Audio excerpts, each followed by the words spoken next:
আমার খুব কাছের একজন ভাবি আমার কাছে আবদার করেছিল সে নাকি আমার হাতে শুটকি ভর্তা খাবে।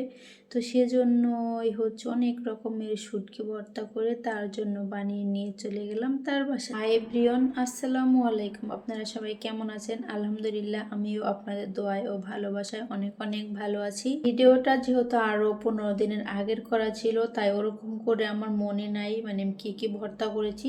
তারপরও আমি একটু একটু মনে করে বলার চেষ্টা করেছি। এটা ছিল হচ্ছে বাঁশপাতা চাপা শুটকি, আর এখানে হচ্ছে আমি পেঁপে আর হচ্ছে কি বলে আলু দিয়ে গরুর মাংস রান্না করতেছিলাম। আর এখানে ছিল চিংড়ি শুটকি, এই তো দেখেন। আর আমার রান্নাঘরের অবস্থা একদম নাজেহাল। তো ইলহামের বাবা অন্য দিনের সময় পায় না, এজন্য আমরা শুক্রবারে ভর্তাটা করেছিলাম। আর আমার হচ্ছে শুক্রবারে কাজের চাপটা একটু বেশিই থাকে। মানুষ বলে শুক্রবার নাকি ফ্রি টাইম, কিন্তু আমার অনেক কাজ থাকে শুক্রবারে।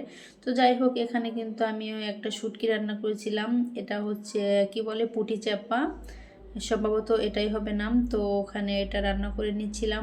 আবার পাশের চুলাতে হচ্ছে কি বলে লইটা শুটকি, ওটাও রান্না করেছিলাম। সবগুলো আর দেখাতে পারছি না, কারণ ভিডিওটা অনেক বড় হয়ে যাবে সম্পূর্ণ রেসিপি দিতে গেলে।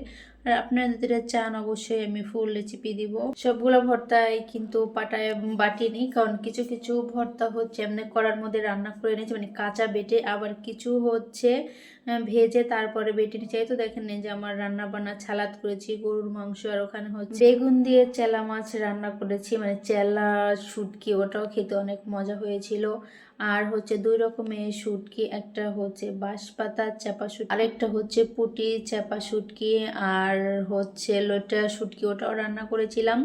তো গাড়িতে করে আমরা কিন্তু চলে আসছি ভাবিদের বাসায়। তো আমরা আসতে না আসতে আমাদের জন্য কত কত খাবার রেডি করে রেখেছে। তো যাই হোক, এখানে কিন্তু ভাবিদের অ্যাকোরিয়ামটা অনেক পছন্দের আমার। এখানে তো আমার ছেলে খেলা করতেছিল, আর সারামণি আম্মুটাও ওখানে বসে বসে গাড়িতে খেলতেছিল।